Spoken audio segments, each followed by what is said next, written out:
이 앞에서 우리가 리파라메트라이제이션에 대한 얘기를 하였습니다. 이 리파라메트라이제이션이라고 하는 것은 디터미니스티컬한 어떤 시그널을 그 스토캐스티컬한 뉴럴 네트워크의 노드를 통과해가지고 전파하는 그런 기술을 얘기하는 것이고요. 그렇게 하려고 하면, 그러니까 예를 들면 뭐 여기 오토인코더라고 했을 경우에 여기에 스토캐스티컬한 노드가 존재하고 이쪽으로 이제 내려온다는 것이죠. 여기에 이제 디터미니스티컬한 시그널이 발생하는 것이죠. 그래서 시그널이 이렇게 내려오는 것을 우리가 백프로파게이션이라고 할 텐데 그때 이 스토캐스틱 노드를 어떻게 통과하는 것이냐에 대한 논의가 리파라메트라이제이션이라고 할 수 있고 그것은 사실은 오토인코더가 아니다 하더라도 VA가 딱히 아니다 하더라도 어떠한 형태로든 이 스토캐스틱 노드가 여기에 존재한다고 하면 그건 발생하는 일이 돼버리겠습니다. VA 구조상에서의 문제라기보다는 VA 구조상에서의 모델링 자체를 표현하려고 하면 이 디터미니스틱한 시그널 자체를 모델링해야 될 것이고 요게 지금 현재는 어떤 형태라는 겁니까? 엘보라고 우리가 얘기하는 그런 형태가 바로 우리가 베리에이셔널 인퍼런스에서의 옵티미제이션 타겟이 되었던 엘보가 VA에서도 마찬가지로 옵티미제이션 타겟이 되어버리더라 라고 하는 것이 이제 중요한 우리 베리에이셔널 인퍼런스와 베리에이셔널 오토인코더 사이의 연관성이 되겠죠. 그럼 엘보가 옵티미제이션 펑션이 된다. 근데 이 옵티미제이션이 이제 텐서플로우라든지 아니면 파이토치라든지 그런 것들의 오토매틱 그라디언트 펑션을 이용해 가지고 이 엘보를 옵티마이즈 하려고 하면 이 엘보가 뭐 그레디언트가 계산할 수 있는 그런 어떤 프리미티브 터미의 조합으로 만들어져야 되겠죠. 그것을 이제 수행하는 그런 내용이 필요합니다. 그것이 바로 에비던스 로워 바운드를 디라이브 해야 되는 그런 필요성이 되겠습니다. 여기서 우리가 에비던스 로워 바운드를 뭐 이렇게 L로 표현을 해가지고 다음과 같이 KL 다이버는 이건 KL 다이버전스를 좀 앞에 썼죠. 보통은 이제 뭐 리컨스트럭션 텀 앞에 쓰고 KL은 뒤에 쓰고 그런데 뭐 다르지 않은 겁니다. 그래서 KL 다이버전스를 앞에 쓰고 그다음에 리컨스트럭션을 뒤에 썼습니다. 이게 이제 레귤러라이저 역할을 사실은 나중에는 하게 되겠죠. 레귤러라이저 역할을 하게 돼 있고 이거는 이제 리컨스트럭션 에러로서 우리가 작동을 하게 되는 것이지요. 자, 이런 상황에서 우리가 잘 알지 못하는 텀들을 나열을 한다고 하면 여기는 총 3가지가 있습니다. KL 다이버전스 요거 자체는 뭐 여기에서도 이미 정의가 되어 있듯이 그래서 어려운 형태가 아닙니다. 이거는 뭐 그냥 표기만 이렇게 되어 있다시피 언제든지 우리는 프리미티브한 형태로 예를 들면 나눗셈, 곱셈, 뭐 뺄셈, 덧셈, 뭐 서메이션 이런 형태로 표현할 수 있다. 그런데 우리의 가정이 들어가야 되는 것들이 있죠. KL 다이버전스 가정 없이 그냥 KL 다이버전스인 것만으로도 이 수식이 나오게 되지만 Q라고 하는 베리에이셔널 디스트리뷰션의 덴시티 펑션이라든지 P세타라고 하는 프라이어의 덴시티 펑션이라든지 P세타 2바 H라고 하는 이 라이클리후드의 덴시티 펑션이라든지 이런 것들은 모델링이 필요합니다. 그래서 이것들은 다양한 property distribution이 될 수 있지만 어쨌든 우리가 하나를 정해야 될 것이고 정의하는 것이기 때문에 사실 우리가 지금 explicit density 모델링을 하는 거죠. explicit generative 모델링을 하는 거죠. 그래서 QP, P세타, H, P세타 2바 H에 대한 인스턴시에이션이 필요하다. 뭐 이런 인스턴시에이션이 필요하다는 건 되었고 이것들을 어떻게 인스턴시에이션 하면 좋을까요? 가장 좋기로는 데이터의 모양에 가장 잘 맞는 디스트리뷰션을 따르면 되는 것이겠죠. 근데 우리가 뭐 예를 들면 QP H/2라고 합시다. H라고 하는 레이턴트가 어떤 모양을 가지고 있을까? 사실 모른단 말이죠. 뭐 레이턴트가 되도록이면 뭐 컨티뉴어스하고 뭐 좀 부드럽게 변화하면 좋겠죠. 왜냐하면 덴스한 그런 이제 리치한 리프레젠테이션이 되길 바라니까. 왜냐하면 뭐 1, 0, 0, 0, 0 이렇게 다 이렇게 하나 셀렉션 돼버리면 이거는 디터미니스틱해서 표현하는데 좋겠지만 누구한테 설명을 할 때는 익스프레션을 할 때는 좋겠지만 반대로 그만큼 이제 스파르스하고 디스크리트하고 하기 때문에 정보량은 좀 줄어들지 않겠어요? 그러니까 표현이라는 관점에서는 좀 더 부드럽게 변화하고 뭐 잘 표현이 됐으면 좋겠다. 그렇게 됐을 경우에 우리는 첫 번째로 생각해 볼 수 있는 것은 이게 만약 컨티뉴어스한 도메인이라고 생각을 해보면 H가 그럼 첫 번째로 생각하는 거는 가우시안이 될 수 있다는 겁니다. 그러면 여기서 우리는 가정을 합니다. 어떻게 가정을 할 것이냐? 가우시안으로 이 히든을 표현하겠다. 뿐만 아니라 이것이 더욱더 가능한 것이 히든 디멘전이라고 하는 것은 우리가 인트로듀스 하는 거잖아요. 우리가 인트로듀스 하는 거니까 우리 마음대로 정할 수도 있고 따지고 보면 있는 겁니다. 그런 차원에서도 뭐 히든 우린 모르겠는데 뭐 가장 노미널한 걸 쓰자. 가우시안이지 역시 뭐 그렇게 하면서 QPH/E는 노멀을 따르게 된다. 이렇게 얘기를 할 수 있습니다. 이렇게 얘기를 할 때 하나 주의해서 보실 만한 게 이 파트죠. 특히나 코베리언스 파트. 우리가 노멀이라고 하는 것들은 민과 그 다음에 코베리언스로 나타낼 때 민 위치는 포인트를 가지기 때문에 이거는 그렇게 큰 파라미터는 아닙니다. 하지만 여기서 시그마 스퀘어 i라고 표현된 이 파트를 생각을 해봅시다. 노멀이라고 하는 것은 예를 들면 민과 뭐 코베리언스가 있다고 하는 상황 하에서 코베리언스 이거는 뭐 n 디멘전 n 개의 멀티 베리에이션이 있다고 할 때 이거는 n 벡터가 될 것이고 이거는 n by n 매트릭스가 되겠죠. 그러니까 당연히 이거는 매우 빠르게 증가하고 있다는 겁니다. 스퀘어드잖아요. 매우 빠르게 증가하고 있기 때문에 그만큼 파라미터가 많아지고 잠재적으로는 오버 파라미터라이제이션 문제가 발생할 수 있습니다. 우리가 어떻게 이 시그마의 적당한 모양을 알고서 이 타원의 모양을 알고서 시그마를 결정해 줄 것인가, n by n을 다 우리가 모델링 할 수 있을 것인가, 그런 근본적인 그런 뭐 질문이 있다는 거죠.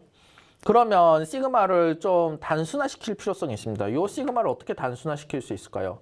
이 시그마를 라고 하는 것은 우리가 예전에 뭐 제 강의에서 가우시안 믹스처 모델을 보면 알겠지만 이것을 이 시그마를 뭐 다양하게 가정함으로써 뭐 타원의 코릴레이션, 타원의 이제 기울기라는 것 이렇게 뭐 타원의 기울기라든지 이런 것들을 표현해 가지고 코릴레이션을 표현할 수 있게 됩니다. 우리가 n이라고 하는 그런 높은 차원의 디멘전이 있다 하더라도 거기서도 가상의 구는 가정은 해볼 수 있으니까 요런 뭐 이제 코릴레이션을 표현을 할 수 있는 것이죠.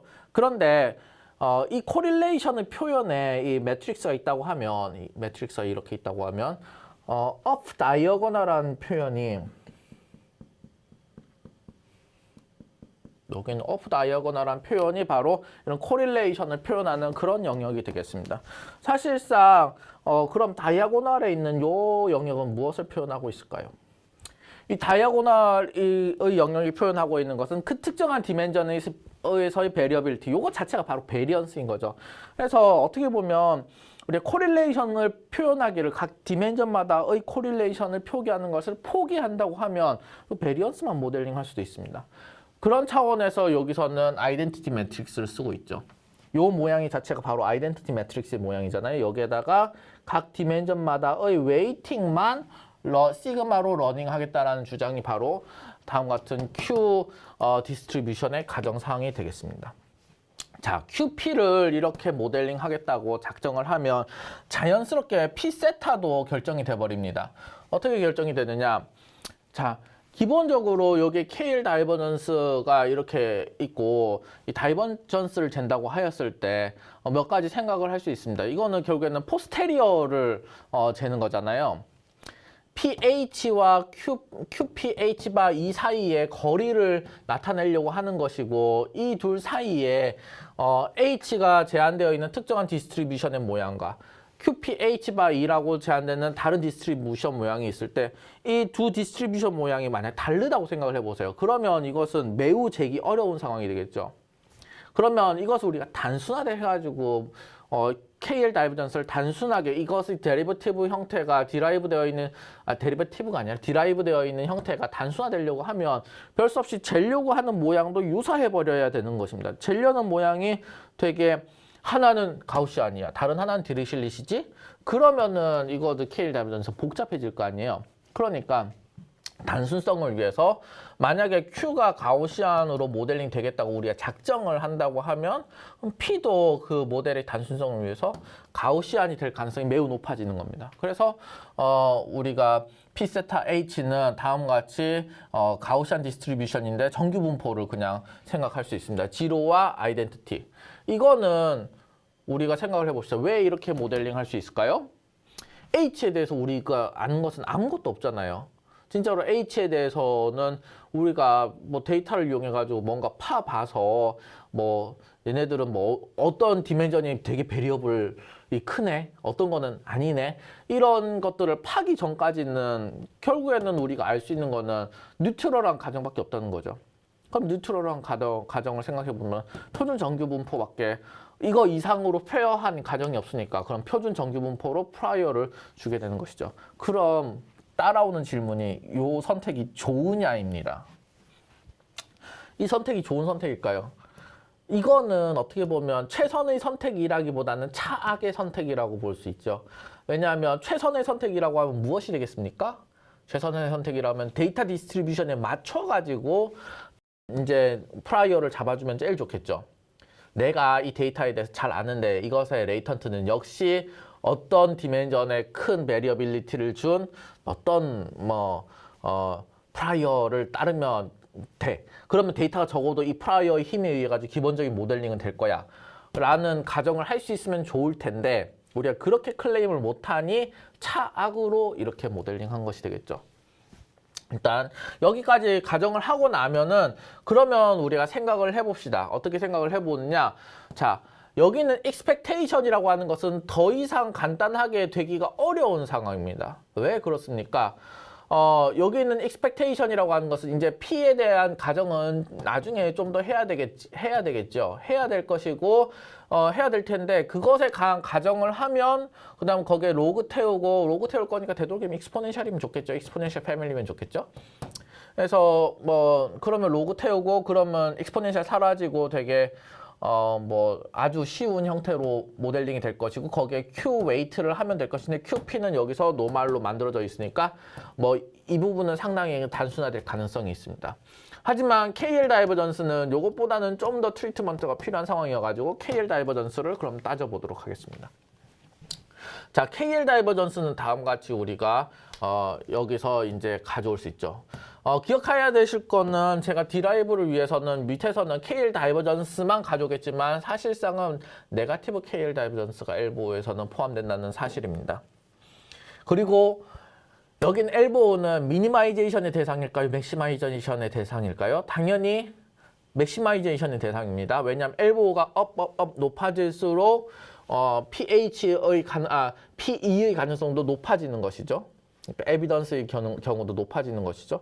그러니까 엘보는 맥시마이제이션의 대상입니다. 그런데 우리가 대부분 텐서플로우나 그런 구현물들은 보통 그레디언트 디센트라고 부르는 미니마이제이션 방향으로 가고 있죠. 그러면 어떻게 되겠습니까?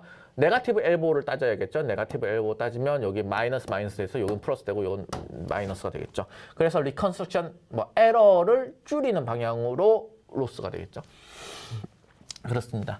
자, 그러면 다시 돌아와서 KL 다이버전스 텀 자체에 대해서 우리 디라이브 한다라고 얘기를 하였고 QP와 P 세타는 다음과 같이 되고 그러면 이 KL 다이버전스의 정의에 따라 가지고 다음과 같이 이퀴밸런스가 넘어가게 됩니다. 자, 그러면 KL 다이버전스의 정의에 의해 가지고 여기 보시면 Q라고 하는 것이 로그 P 위에 패스를 탈 수도 있고 로그 Q는 이거 로그 P, Q분의 P를 분리하면서 로그 P 빼기 로그 Q가 가능하니까 Q 로그 P 빼기 Q 로그 Q가 가능해지는 것이죠. 그래서 Q 로그 P가 하나가 나오게 되고 그 다음에 Q 로그 Q가 나오게 됐는데 맨 앞에 네거티브가 붙어있기 때문에 그것까지 감안을 하면 네거티브와 플러스가 바뀌어지게 되고 그렇습니다. 그 다음에 우리가 H라고 하는 것이 지금 부드러운 도메인으로 작정을 했잖아요. 왜냐하면 우리는 가우시안이었으니까.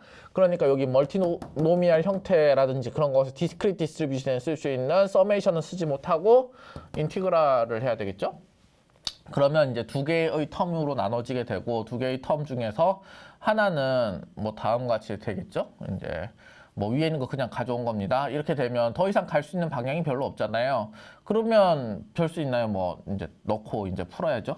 그러면 P 세타 H가 좀 더 전개하는데 2로 올 것 같고 로그가 당장 있으니까 익스포넨셜 패밀리의 도움을 얻을 수 있고 다행스럽게 P 세타는 뭐였습니까? 익스포넨셜 패밀리였죠. 그러니까 노멀 디스트리뷰션에 여기 있는 것을 가지고 와서 이제 풀어보면 다음과 같이 이제 풀어서 스페시파이 할 수 있고 그 다음에 요 앞에 있는 것들은 어떻게 되겠습니까? 요 앞에 있는 것들은 뭐 로그 그대로 가져오고 그 다음 곱셈이니까 분리가 가능해지고 그래서 분리하여서 QH by E 그 다음 로그 요 텀이 요거와 요게도 적용되고 요 익스포넨셜에도 적용돼서 앞에 로그는 가져와서 이렇게 하고요. 그 다음에 Q 익스포넨셜인데 로그 익스포넨셜이 되니까 카운터가 돼서 속에 있는 것만 튀어나오겠죠. 속에 있는 게 이렇게 튀어나오고 그 다음에 Q가 이렇게 만들어지게 Q는 이제 공통적으로 적용되니까 아마 그렇습니다. 자, 여기까지 된 상황에서 좀 더 상황을 좀 간단하게 만들어 보면 요 앞에 있는 요 파트 봅시다. 요 파트 같은 경우에는 뭐 다 상수 트리트먼트죠. 다 상수 트리트먼트라고 하면 그러면 이건 앞으로 뭐 나와버릴 수도 있겠다. 그죠? 나와버리고 그 다음에 다음과 같이 만들어지겠고요. 그 다음에 요 뒤에 있는 파트를 생각을 해봅시다. 뒤에 있는 파트 생각해보면 여기서도 밑에 있는 것들은 이제 뭐 상수가 돼버리니까 앞으로 그냥 끌어나와 버리고 그 다음에 H 스퀘어 있는 파트가 돼버리는 것이죠. H 스퀘어 파트가 나와버리면 뭐 이렇게 만들어질 수 있습니다. 빼기 제로니까 더 나올 것도 없겠네요. 그죠? 그럼 여기까지가 끝이 돼버립니다. 자, 이렇게 되어버린 상황에서 이건 통계학자들이 제일 좋아하는 형태죠. 어떤 형태입니까? 도메인에 대해서 인티그랄 날려버리는 형태가 되고 이거는 서포트에 대해서 다 서메이션 해버린다는 뜻이니까 이거는 썸 투 원의 상황이 돼버리는 것이죠. 그래서 썸 투 원이 돼버리는 상황이 돼버리니까 앞에 있는 거 그대로 살려가지고 뭐 다음과 같이 이제 만들어버릴 수 있죠. 네거티브를 이용해가지고 이것을 또 인버스 시켜버리면은 뭐 플러스 되면서 다음과 같이 올라올 수 있을 것입니다. 그건 좋고 그 다음에 뒤에 있는 요 파트에 대해서 생각을 해보면 뭐 그대로 가져올 수밖에 없는 상황이 되긴 하고 하지만 또 생각을 해봅시다. H 스퀘어드라고 하는 것과 뒤에 덴시티에 대해서 웨이팅이 되어 있다는 겁니다. 즉 에버리지인데 어떤 에버리지냐? 스퀘어드 에버리지인 것이죠. 스퀘어드 에버리지를 우리가 언제 만나볼 수 있을까요? 스퀘어드 에버리지의 계산식에 대해서는 사실상 아주 예전부터 뭐 그건 고등학교 때부터 사실은 가르치는 내용일 거라고 저는 믿는데 다음 같은 데서 우리가 예전부터 만나본 적이 있죠. 분산이라고 하는 것을 구할 때 분산을 구할 때 두 가지 수식이 있는데 하나는 민과 각 인스턴스 사이의 스퀘어드 디비에이션을 따지는 베리언스 계산하는 방식이 있고 그거는 이제 기본적인 정의에 따른 것이고요. 그것을 디라이브 하다 보면 어떻게 또 우리가 시어럼을 만들 수 있냐면 다음 같은 것이 가능하죠. 스퀘어드 에버리지가 되겠죠. 스퀘어드 에버리지 빼기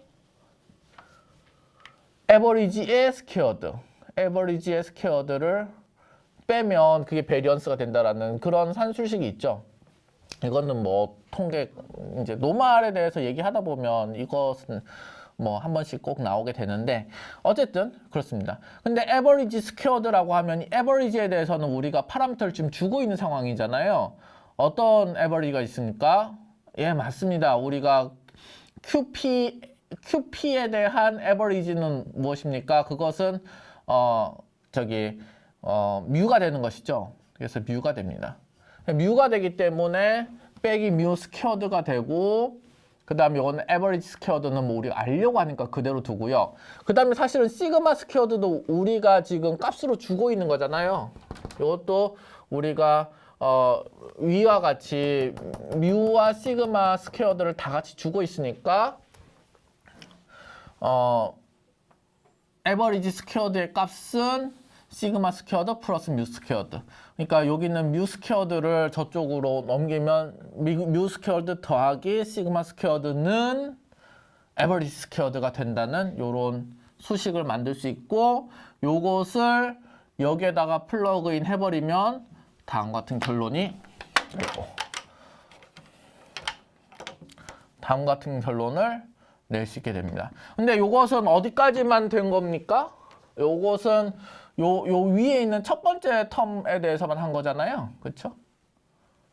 첫 번째 텀에 대해서만 한 거니까 두 번째 텀을 또 해야 되겠죠?